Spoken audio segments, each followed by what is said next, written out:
Lauren Haeger, welcome to the Hello. Chez Show. Thanks. I'm honored.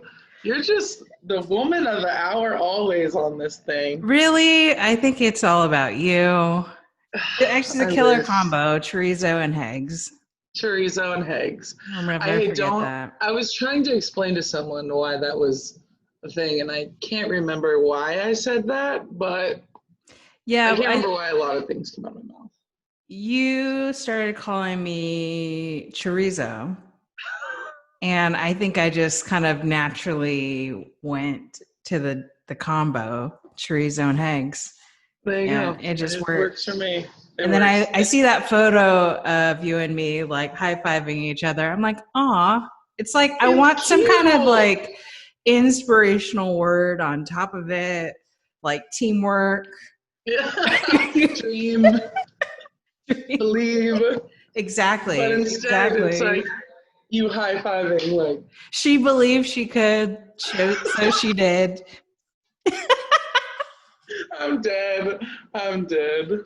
Oh man, it's always a good time. Oh, We yeah. got some good Oh, memories. yeah, absolutely. Tell me a little bit about what you've been doing since you graduated from the University of Florida as one of the most decorated players there, Player of the Year, Women's College World Series champion. You know, has been time of my What's Lauren life. Hager doing now? Lauren Haeger is living in Charlotte, North Carolina, where I'm given lessons, pitching and hitting lessons full time at Kelsey Bruder's facility. It's called the Softball Project. I'm loving it. I've been here since November of 2018, so approaching 2 years. I now coach travel ball and have been coaching travel ball for a little over a year. And I've just fell in love with youth sports and being really hands on with 8-year-olds to 18-year-olds. I like all the ages. And surprisingly, and not as commonly, I have fallen in love with the middle school age. And that's um, something that I'm really proud of. But I don't know why. I love them. I love those tweens. They're so funny. They're such a good Hey, time. I totally get that. When I was done playing at Texas, I kind of thought to myself, what would be the most impactful age group that I could work with?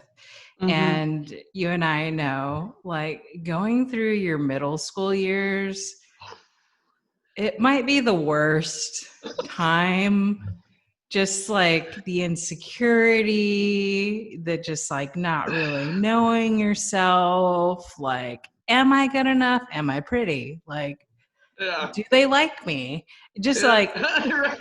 Everything is a yeah, mess. it's just like a pressure cooker of teenage emotion. And I thought, it would be really cool to surround these softball players with strong, powerful, knowledgeable women who played the sport at a high level. And just so you know, like, because I'm a bit older than you, just being on the other end of it, I can't tell you how rewarding it is. A lot of the players that I coached ended up playing Division One. Some of them went on to the Ivy League school. Some of them played in the Big West.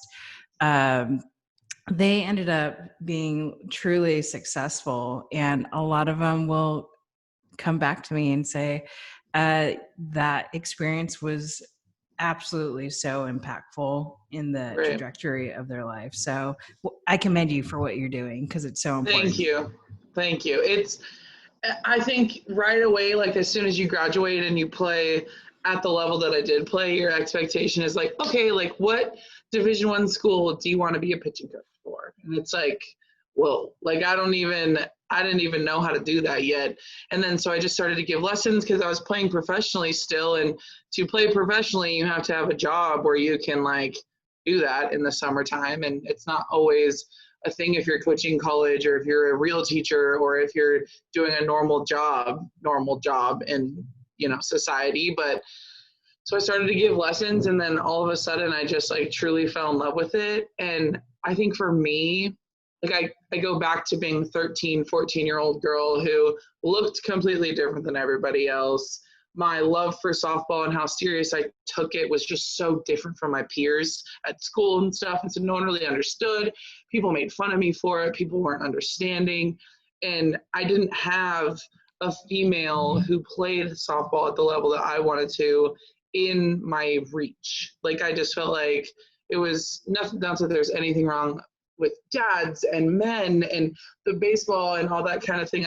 I think it's great. I was impacted by so many male coaches, but I do think it's important for girls who have been that age and playing travel ball and those experiences to come back and kind of be there for the girls who are there now. And it can make such a big difference. And I wish I would have had a girl that looked like me or that did what I did right there so I could talk to them and ask them advice and how did their experience go. So I've enjoyed it a lot. It's hard. It's really hard. I've learned that my patience has taken me a long way when it comes to the little ones and move your right arm and they're like, okay, and their foot moves and you're just like, it's like, good job. We're moving body parts at least. So, you know, yeah, celebrating the little things. But it's been cool. Yeah, I'm sure it's really awesome.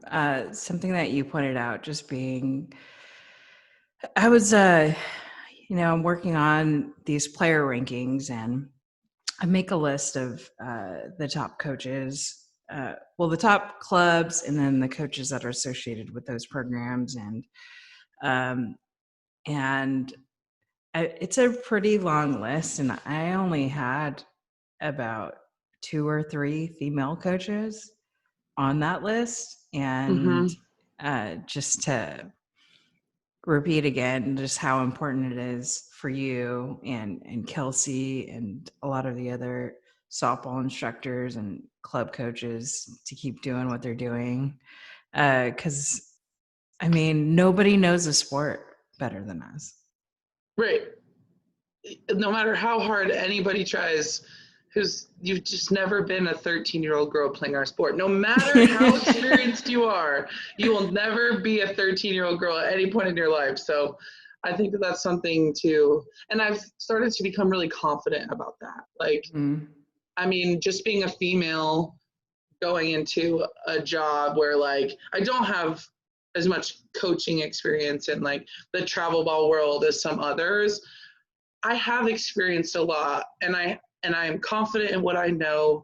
And I came from, coaches and the University of Florida where I feel like things have just, the level of coaching is just out of this world and the details of things, and to be confident and voicing my opinion and voicing things that I think I'm sure about and I know about has been a cool experience too, is just kind of finding my voice and my confidence with what I am bringing to the table too. Because it's all males who've been doing it for a really long time. So it's like, I want to respect that, but I also know that I do know what I'm talking about. And sometimes it's hard to find that voice when you are surrounded by people that aren't like you. Yeah, totally. Well, I reached out to you because you had a string of tweets. And I kind of wanted to get the story behind what prompted these tweets, and then we can kind of go by like row by row through some of these. Basically a Twitter rant, right? It was, but I think it's an important one.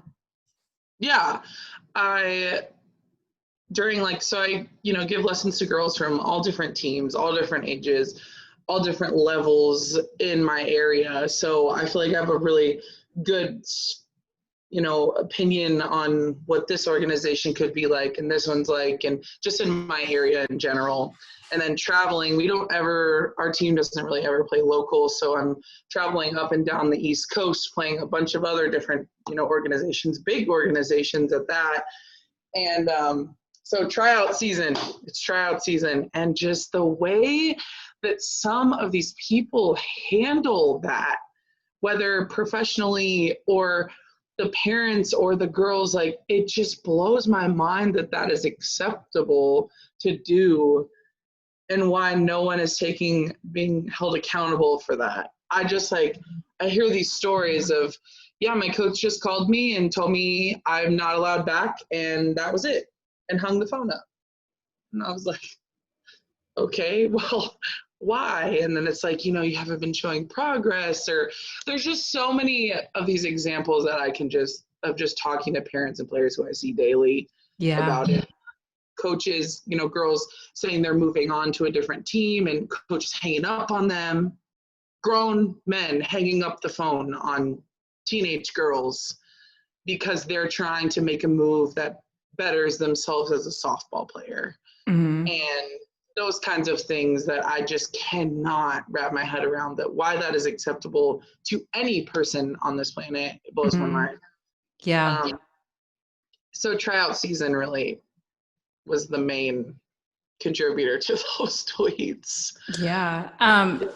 Can we kind of dive in to one of those examples? Yes. And maybe we can help people kind of. No, I'm being.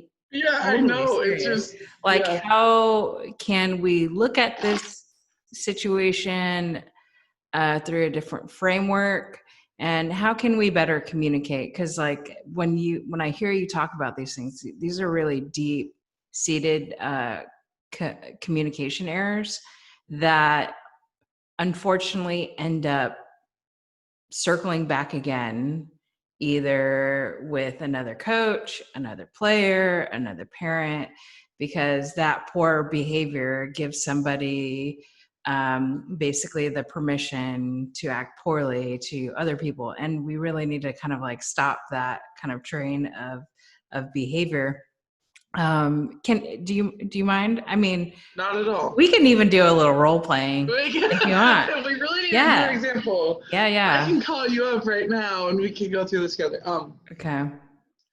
And just before we do this, also like the main part of that is there's just no one that's holding these people accountable. And I think that that's why it continues to happen. There's these organizations with so many teams. Who's at the head saying that behavior is unacceptable? Like, like I get you have your own team, but you're put under a whole different brand. And now because I'm coaching in this organization too, now that's a bad light shed on me because you are acting that way. And so like, I think that there's just some accountability that needs to be taken, and that's another thing. But yes, let's go back to that. Actually, sorry, just kind of before I lose this train of thought, the accountability across, let's just stick with club softball, has completely been thrown out the door. Let's just talk about how there's, pay to stay tournaments. There are organizations that have ballooned out to, I don't know, hundreds, like you go from state to state. Yeah. The treatment of players. Also, some blame is put on the parents who just like drop their kids off with these people, and you have the only credibility that you have for some of these coaches is that they coach some other players, but you have no idea of like their background, their history, and it's kind of like you have this logo, like, here you go, here's my kid. Yeah. Hopefully it's a Division I. Do what you will. Go make her the best softball. Like, versus it's your like job now because I pay you to be a Division I softball player. Go ahead. And it's like, that is just not how it is, or how it should be, or there's just so many ways to take the accountability across the board. It needs to be reeled in. And I mean, just sorry, I don't mean to hijack the conversation, but I think that was part of. I feel like that was part of the reason why I kind of got out of coaching, is that like it became it wasn't about like the love of softball anymore. It was about, get me to where I need to be. And then as a college coach, like the need to win, and that winning is in the hands of 18 to 22-year-olds. Like I was like, when I looked at it that way, I was like, whoa, what am I doing? Yeah, exactly. And then nothing against people who coach in college, and right, that's your life's passion, right, and you feel like you're destined to do that. But for right. me, it just wasn't for me. And the whole point is like, the whole point of travel ball, like college softball doesn't exist without travel ball. And it is so important. And it is so important, your impact on this girl who is going to be 18 and 22, whose their college coach's job rests on their shoulders. But if they haven't been taught how to act like a human being through travel ball and all those examples of life through that time, and learning how to work through things, and learning that you suck sometimes. And so when you do suck sometimes, you're not just scared out of your mind that you're going to be gotten rid of and the next thing's going to come in, like, and some loyalty and those things are taught then, you know, like they shouldn't have to wait to be taught when you're 18 and 22. And although that has just, I have not seen that at all. Like, it's just a revolving door of players and coaches and teams, because there's no loyalty on both sides of the fence. Yeah. Of coaches, of the parents, it's just constant. And it's like, you expect a girl to be now all in at this level if you can't even teach them how to do that growing up. So totally. Yeah. And what kind of lesson is to be learned when you're in your teens that you're disposable? Right. That's awful. Like, as a teenage girl, that's the worst feeling in the entire world. Whether it's relationships, whether it's family, whether it's sports. Like, I decided to play sports because it gave me a sense of empowerment. It built confidence in me as a girl. Like, and that's not even a safe place anymore to do those things. Because you are so disposable. Like, you suck, goodbye, next. Like, oh, and you're so little. Like, I remember being a 15-year-old girl thinking I was grown. You are not grown, right? Yeah. Like, they're so little and fragile and developing in so many different ways and going through all new experiences every day. So yeah, the disposable tweet was really near and dear to my heart. The whole come to Jesus moment of like, why are we coaching travel ball? Like, like, why did you start? Whether it's your daughter played and you wanted to be a part of it. And so when that ends, why are you still coaching? Right? Is it to better everyone, or every player that comes into your team to like prepare them for the next level of whatever level that is? And a lot of the time, probably people haven't thought about that in a really long time as to why this is even happening still for them. Totally. Or why it's a hobby or whatever. Well, I'm gonna read some of your tweets if you don't mind. It was so late. What time did I tweet those? I don't know. I just did late. Wait. Let me go back. It was late at night. I was just like, it doesn't have the time, but this was August 17th, and you continued on the 18th. But this is where you started. You said we do what we do because we enjoy laying a foundation and developing softball players. Seeing them get better to achieve their goals of playing at the next level should be the root of it all, not winning at all costs and forgetting to treat people and players the right way. Why did you tweet that? I mean, that exact quote was just pretty much a summary of the whole. It really goes back to this one example of the athlete that I had where someone just hung up in their face and was just like, you're not a fit for this team anymore. Bye. Hang up the phone, like, in their face. And I just can't even fathom that happening at any level of any organization ever, not even in sports. And so that was a big root of it. I think that it just made me so upset because that coach has clearly lost sight of why they are doing this and why and how Who you was the get to. coach? I can't do that. I can't do that. I'm in the job now. I just can't.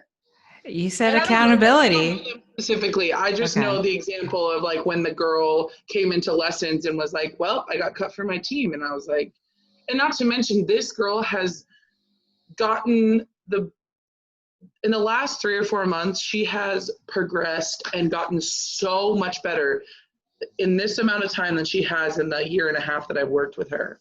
And the reason why she got cut was that the coach has just not seen any development. And in my mind, I'm like, within the last 3 or 4 months, this girl has gotten better than she ever has. So I was just so confused with that statement. Yeah. So cliche and with nothing behind it and untruthful. And it just made me so mad. It just seemed like a cop out, in my opinion, of like not being honest with them about maybe why they were deciding to move on to a different direction. You're not seeing, I don't see development. Sorry, we're going to go a different way. Hang the phone up. Like, wow. Yeah.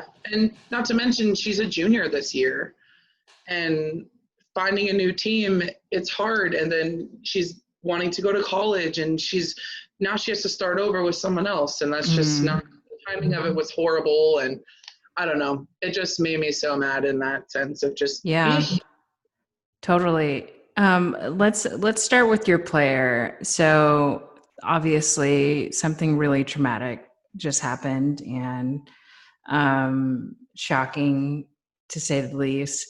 Kind of what did you tell her to try to help her like move past this and possibly use this as kind of like a springboard into a different frame of mind or thought? What did you tell her in that moment? It was a moment of like, first my jaw hit the floor and I was like, I almost said her name. And I was like, listen, I feel like I'm very honest just with everything that comes out of my mouth. I really try to be when it comes with being transparent with players and parents about where I see them, what level they're at, where I see possibly they could be in the future. And I was like, listen, you have gotten so much better in the last 3 to 4 months. It shows on the radar gun. It shows in your, like, the way you come in here and you work. And she's hard because I always use the example of Violet from The Incredibles. It's hard to break down her walls. She's just all the time. But she knows that. That's just her personality. So like breaking down those walls of really getting to know her, we've worked really, really hard too. And so then it was me just trying to be as honest as I can with her development and where I see that she's been. And I said, I don't believe that that is true. If I thought that that was true, I would tell you, but I do not think that was true. And the other part is at the end of the day, you're going to end up where you need to be. And you never want to play for a team where you don't feel wanted, you don't feel accepted, you don't feel like you belong. And at the end of the day, like, he made that very easy for you because clearly you weren't loved and that wasn't the place that you were supposed to be. You didn't feel wanted. You weren't wanted. And there's going to be a home for that where you do feel wanted.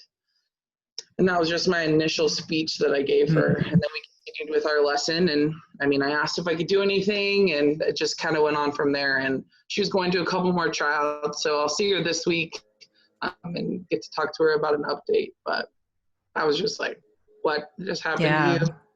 Yeah, that's really just great advice. And I think it's important to really kind of separate yourself in those moments, because I can only imagine like rejection in any form is just like the worst. And it's like a pit of your stomach, like unworthiness that you could potentially feel like in those moments. But I know for me to kind of add on to what you're saying is don't let anybody devalue you in any sense, uh, in any sense of the way. Of your life. Yeah, Like, if you're totally. not wanted in any circumstance of your life, like, then that's just not where you should be. Like, a relationship, in a family, in a working environment, in a team, like any of those situations, if you don't feel like you belong or that you're wanted or that you're special and cared about, then it's time to go, you know? Yeah, And totally. then I lost my train of thought. I was gonna say something. Oh, and I've been cut and I've been rejected, and I was told from a very young age that I was never going to be a pitcher, and that just wasn't going to happen. And so I like to remind, I think that the players that I coach and stuff, they don't see that part. They've only seen me play on TV, so they don't know what the, and like, I was cut from so many teams telling me that this, you know, and I wasn't wanted as a pitcher. So I was like, I'm going to go somewhere I am. And it happens to everybody, and it's normal. It's normal, and it's, you know, made me who I am today with pitching in general. So yeah, you can either use that situation to like dig a hole deeper, or you can use it to like fuel your fire. And right. I know probably when someone said that you couldn't pitch, you're like, watch me. You know, just because you know my personality. I do too. know your personality. Yeah. Like, you wouldn't say anything. I'm just gonna Yeah, just gonna go. Turl. In the next tweet, you said, I think travel ball coaches need to have a come to Jesus moment every once in a while and decide why they are doing what they're doing, because last time I checked, it's not about you. Ooh. That, when you read it like that, I sound like such a sassy, like, but it's honest. It's honest. It's honest. My feelings are that is I deal with, I guess, and I don't get too detailed because I'm not trying to stir any pots or anything, but I just see so many people and coaches like make so many things like about them and how many players they're sending to college and who's on their team or what sponsorship they get or what they've done for people, and what, like, it's just so about them, and it's just me. I've accomplished this, I've made this much money, and it's just like, what are you doing? And you've stopped working for the player, and you've stopped, and not to, like, I'm new and I'm not perfect, and I get it, but I just I can't wrap my head around that being the way that you run your team. I just can't. I don't get it. Like, why are you not working your butt off instead of getting players that are going to make your name better, or talk to people and say, well, I've sent this many people to college. Like, why is that the first thing you lead with? Because they want to be worshipped. Right. And like, they want people to come there, and like, I'm just like, oh my gosh, what about you just like doing the right thing, or just like saying, like, I've emailed this many coaches every single weekend for every single one of my players because it is my full-time job. Like, that's something you can talk about, other than, well, I've sent this girl, and oh, this college coach texted me today, oh, and this one texted me, oh, we're on a talking base. Like, I cannot tell you, that is something where, oh yeah, you don't have to tell me, girl. Oh, I know you do. I totally know. It drives me up the wall. Ugh. Yeah, I think for any coaches like watching, don't look at this as like a bash session. Like, take a good look in the mirror and pay attention to kind of like what's coming out of your mouth and how you're presenting yourself out in the world. Because I'll tell you this too, like, the college coaches are not dumb. No, they are know. so not dumb. They know, and they know who, and they know if you're a phony.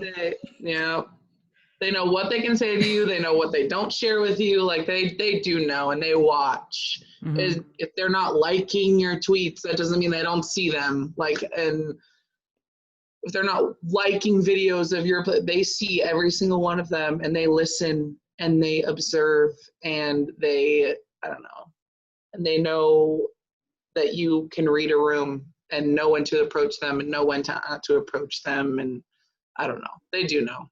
They all know. Yeah. Just everybody. I think not just like coaches, players, parents, like check yourselves. Like, how am I behaving right now? Am I treating people with kindness and respect? And if you're not, then it might be time to kind of like change. And then for those people like in those circles, like you have to keep those people accountable. Like, no, it's not okay for you to talk to my child that way. Yeah, right. And it's not okay, but it's not, and like, it's so hard because then it's like, well, the parent, like they think that they're above the parents. And so it needs to be someone that's like in charge of if they can have a team here or not. You know, I don't know. There's so many different angles you could take it. It's tricky because all of it's unregulated. So with it being kind of like the wild, wild west, there's like, you know, no softball police, making sure like Joe Schmo knows what the hell he's talking about. And that's how the market is. And that's why these sources of frustration come out. And you have these situations where kids aren't being treated like they should, or coaches not being treated as they should, and parents. It's like, it's all unregulated. It's all right. And even if these coaches they don't have a daughter on the team anymore, or they have had a daughter, most of them have all had some sort of family member that played softball, and that's why they're here, right? They are coaching because their daughter started to play softball, and they have learned throughout the years, and they have decided to coach softball. But I just think if they just thought for 1 second, if their daughter was being spoken to that way, or their daughter was being coached that way, or their daughter had experienced something like that, I wonder how differently they would start to speak to other daughters. Because you had one, and you have one. It's just like, I can't imagine if you were on the outside and your daughter was being coached this way. Like, sometimes my dad did not talk to me so kindly. So I mean, that you get, but I'm saying when things are so like, not just like being hard because it's your daughter, but like getting hung up on and being told that they are the worst softball player on the whole team, or said you're not worth it, you're not worthy, here, goodbye. Like those kinds of things. Like, I just can't imagine. Yeah, obviously, you know, Fred wasn't always every dad is going to treat their daughter a little bit more harshly, but at the end of the day, you know what I'm saying? Fred got crazy. Yeah, totally. So I want to touch on another tweet, and kind of, I know a lot of people were kind of actually there's we can go through a few of them, but you said it seems that my tweets are hitting home for a lot of people, and I have a ton more feelings and opinions about this subject. And that's when I contacted you. Kind of like, what were the points that were hitting home for people, and what other things did you find out from some of the people that follow you? You know, a few people commented about it being a business and making money from it and all those kinds of things, which I personally find there absolutely being nothing wrong with that. I think if softball, it is such an amazing thing that these people can make travel ball if everything's being done the right way and they're doing it for those right reasons as a full-time job. Like, how lucky are you as a player to have a travel ball coach that is doing everything the right way and their full-time job is this? You know, because when I was younger, that's not the case. When I was younger, every single softball coach in travel ball had another full-time job. And for someone to be able to dedicate their whole time to you, like, achieving your dreams, I think that's awesome. And to be honest, you're paying for someone's time. Like, when I give lessons, right, I'm getting paid for these private lessons because my resume and the things that I've done, you deserve that. Like, people who go to school to do hair, they like to do hair because it makes someone feel good, but that doesn't mean they're going to do it for free. Yeah, Like, it's just totally. not how it is. And college coaches get paid because they're coaching and that's what they love to do. But just because they love to do it doesn't mean they shouldn't get paid for it. And I don't know, there was a lot of opinions on that, like, it's all money. And I'm like, yeah, I think that people abuse that. Absolutely. I think that gets abused, but I also feel like there's absolutely nothing wrong to have a business part of it. But as long as you're not taking advantage of that and you're doing things and you're working your butt off for the purpose of getting these players to the next level, like, I don't see what's wrong with that.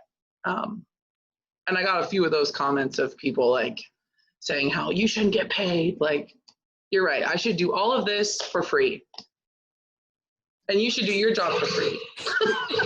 I don't know. I just get weird about that. Yeah, no, some people just want everything to be free, but we know otherwise, Yeah. That was something that I was like, yikes. But that I didn't really want to get into because I'm not fully educated and great on the business side. I'm learning. I've just been in it for a year, so I'm really trying to sit back and watch and learn and all those things. But just the accountability of coaches and organizations, and especially me, like, I feel like me coaching travel ball was a shock to people in itself.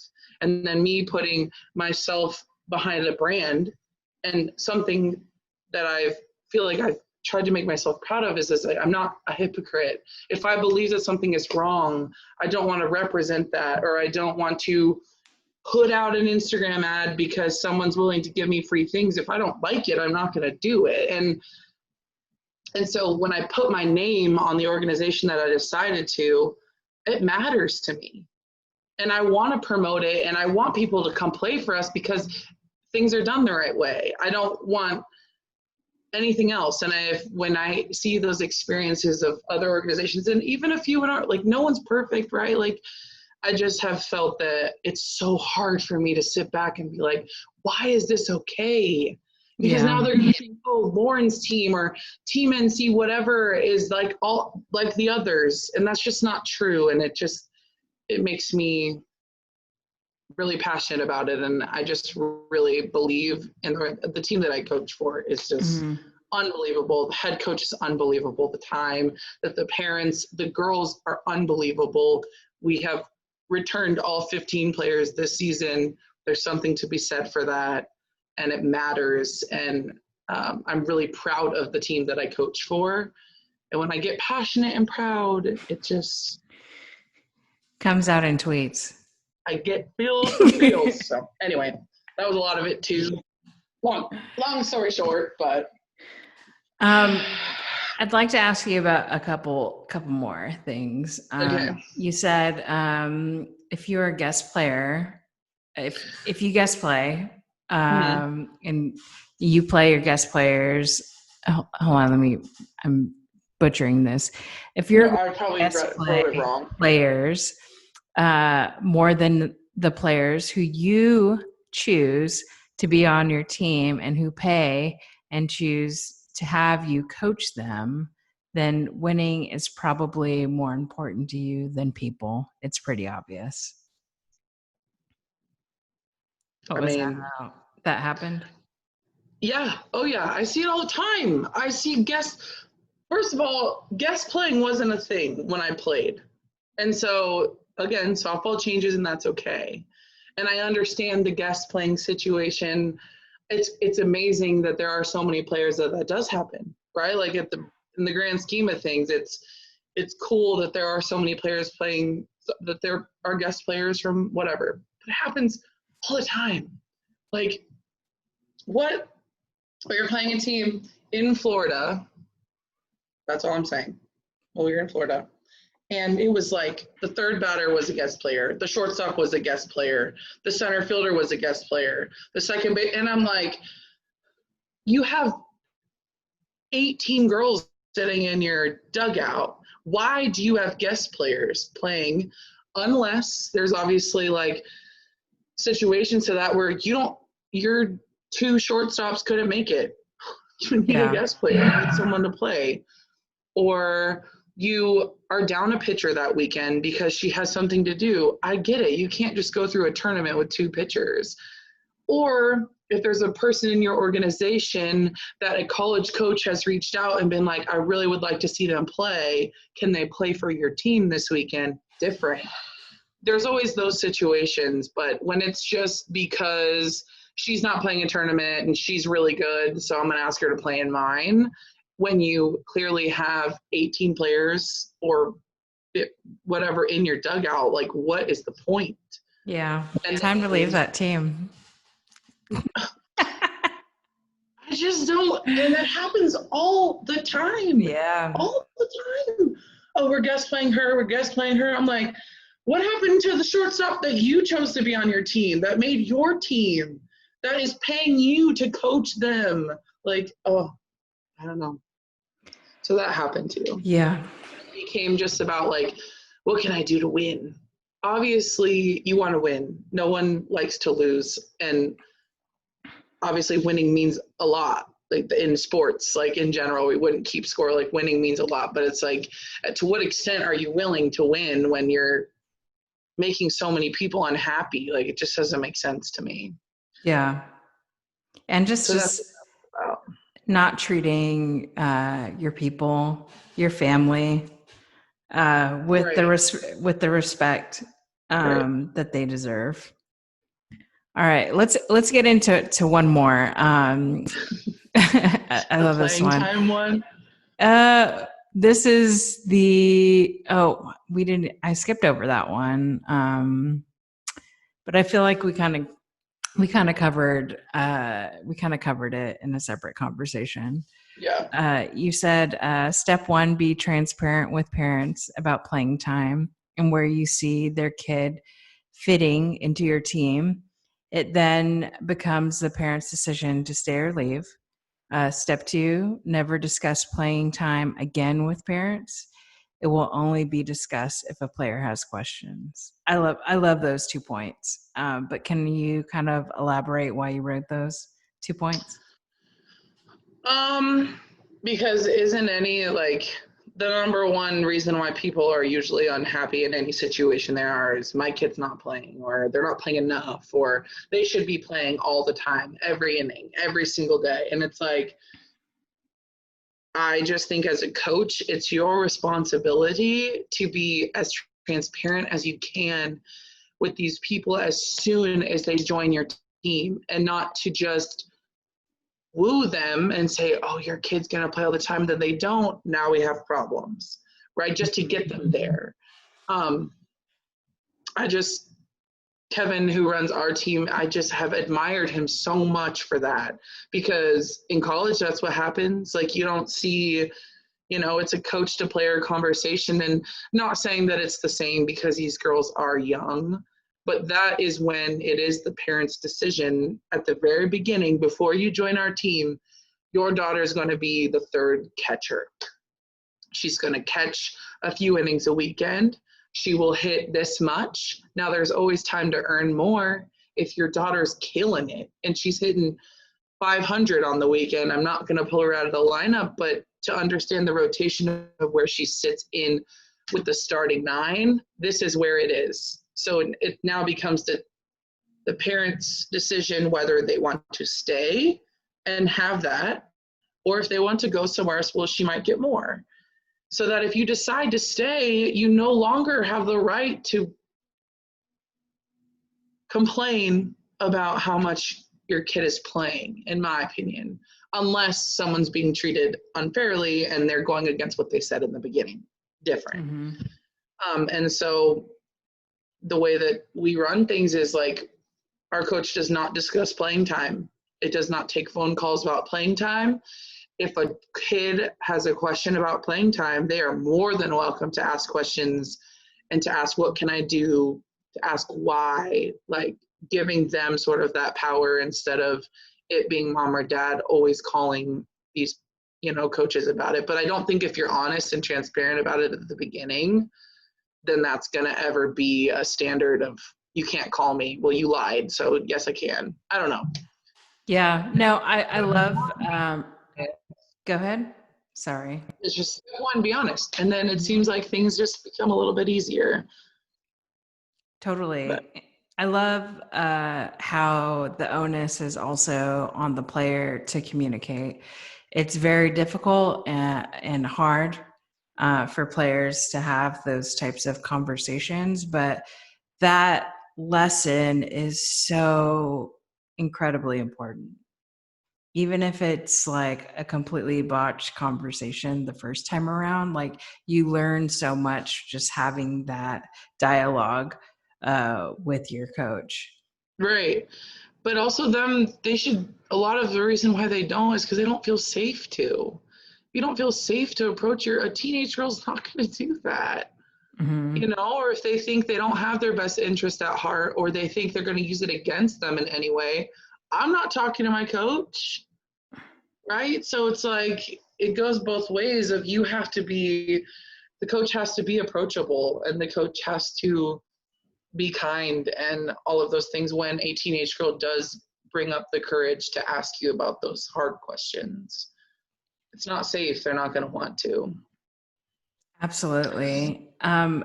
Before we kind of wrap up this conversation, are there any other kind of big points or lessons you hope to share with people?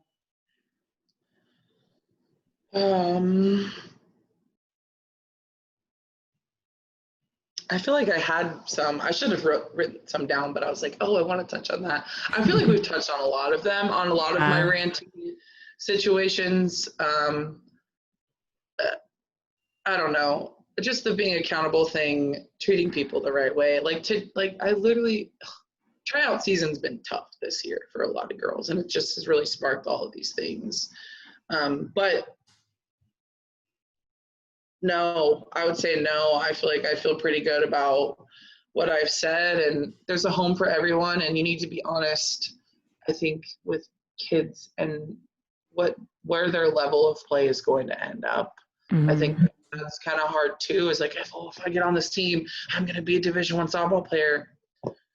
No, that's not how that works. It's not, let me ruin every single relationship I have just to get to this one place of where you think the glory and the grass is greener, and that's just not always the case for everybody. Yeah. I think many people in the softball community are kind of disillusioned by these luxury college brands, luxury club brands, which are just, there are some really good clubs and organizations out there, but back to your point, it's about the fit. Right. Like, yes, I want, I don't know, just name an expensive retail brand. It's like, I want that, but I can't afford it. And it doesn't even fit me. And it doesn't even look good. Overall. Versus Target gives me what I need. It's within my budget. It looks cute. And it's close to home. Right.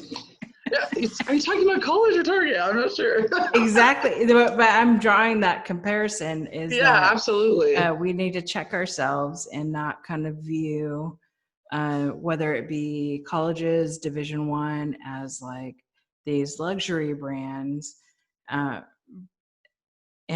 clubs the same way. They need to be the right fit. They need to check the boxes. Is this within my budget? Are these the people that I want to be around and learn from? Am I being challenged? Am I getting a fair shake? Yeah. Right. Do I see growth and progress? Am I having fun? Yeah. Am I having a good time? Do I look forward to practice, or do I hate my life every day? Yeah. it's really easy to turn in travel ball so many girls off to playing this sport. And it happens all the time. And I just can't even imagine carrying that weight with me for the rest of my life because she stopped playing what she loved because I didn't make it fun anymore. Yeah. Not that people who do that probably realize something like that, but it's like, you are so important, and it's such an important part of their life, and it teaches them so much more for the next level. But I will say, on the flip side of what we were just talking about, is like, at the end of the day, if your goal is to be a Division I softball player, whatever the case is, you have to play for, or like you have to play for organizations that are good. Yeah. But if that's just not your fit and you're not going to play there, it's okay. Growing up in Arizona, I didn't have a ton of experience with Division II schools, Division III schools, a lot of JUCOs, but I didn't really see the value in them because I wasn't surrounded by it. Yeah.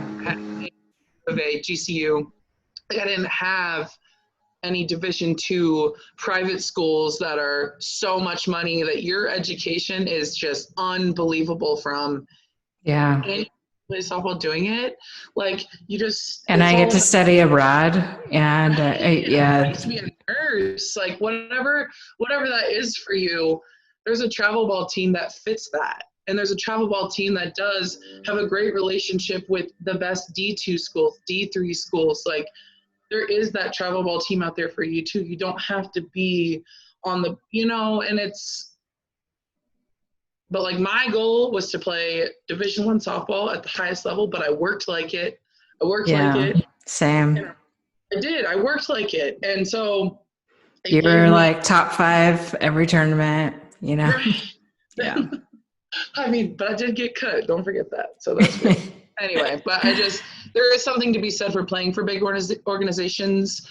You can't play for a random local team and expect yourself to go across the country for us, say Oregon, right? Or somewhere like that. Like you gotta. That's where on good fields. And play in national tournaments. Like you just do. Yeah. So.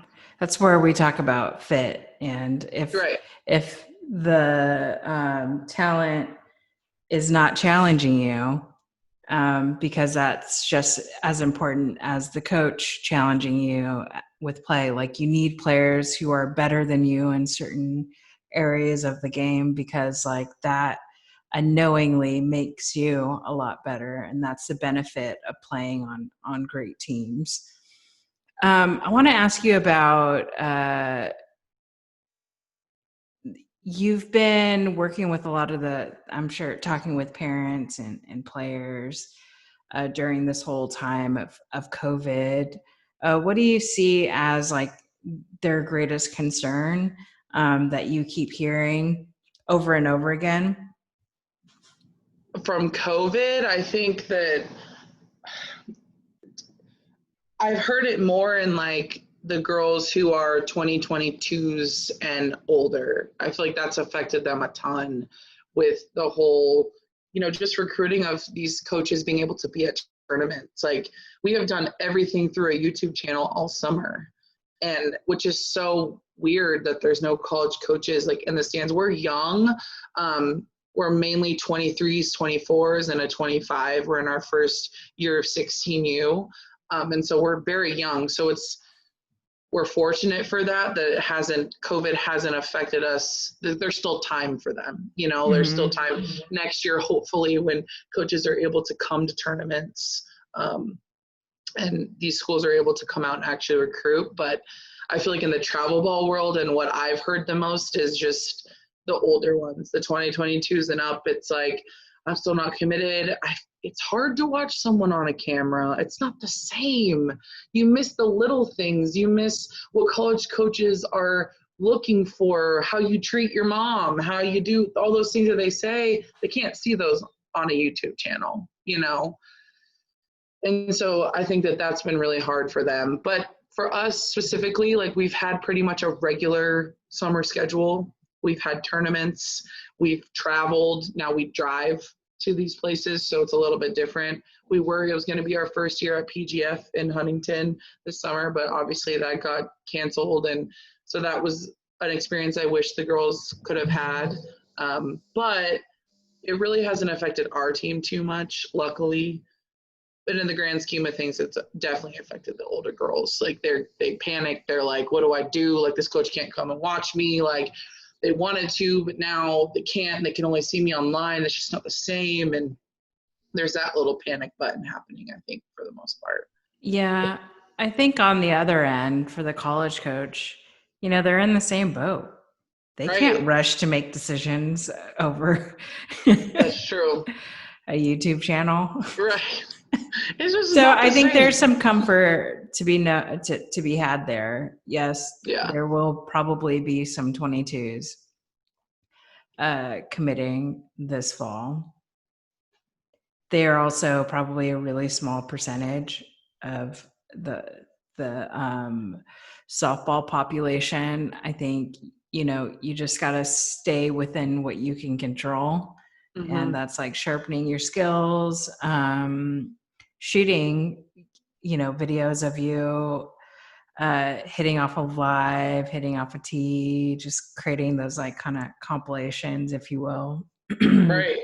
Twitter's been great for a lot of our players, and for everyone who's really taken it seriously and been pushing out a lot of content. I feel like those players are getting, it's like, oh, I see that girl. Let me pull up her Twitter. And I feel like that's happened a lot. And it's like, oh, this is her swing. This is how she throws down, like whatever. This is how her pitch is. The girls who've been really consistent with that, I feel like it's going to help them in the long run. Oh, totally. It's their time to be creative and innovative, given the set of circumstances we've been handed. Yeah, that's so funny, because I think 3 months ago, when we weren't even allowed to have practice, we had, you have weekly Zoom calls, and we took up mental training a ton, our team, in this off season, which I think was a good replacement of still working through things and not just having to come into practice every Saturday. Yeah. Have you tried meditation? No. I should probably do yoga. I should do some of those things. I just, I think, I don't know. I think meditation is great. Especially for athletes during this time who kind of deal with they've probably been on an emotional roller coaster, and meditation is just checking in with yourself, with your thoughts. Yeah. Where are they coming from? I've never tried it, but I should. I've never give it a shot. I think it would be fun with your players. Just before you get started, just take 10 minutes. And the reason why, I know it's even of more importance. Have you watched Lenox Hill on Netflix? Basically, it's this hospital in New York. And one of the things that I found really cool was before they do a major surgery or any surgery, the whole team in the medical room, they get in a circle, and the lead surgeon asks everybody to close their eyes and be present and breathe, and to check in with themselves, and to make sure that during that entire surgery that they're completely focused, second to second. I was like, how great to take that pause, because we are always in the midst of doing, getting here, being there, versus they took that pause in that moment to be together in that moment, and to check in with everybody, and everybody check in with themselves to make sure that they were present during some really, really crazy surgeries. Right. Literally life or death situations. Totally. But that could totally be so crucial in sports. You know what? I like that. Yeah. 5-10 minutes. It doesn't take a whole lot.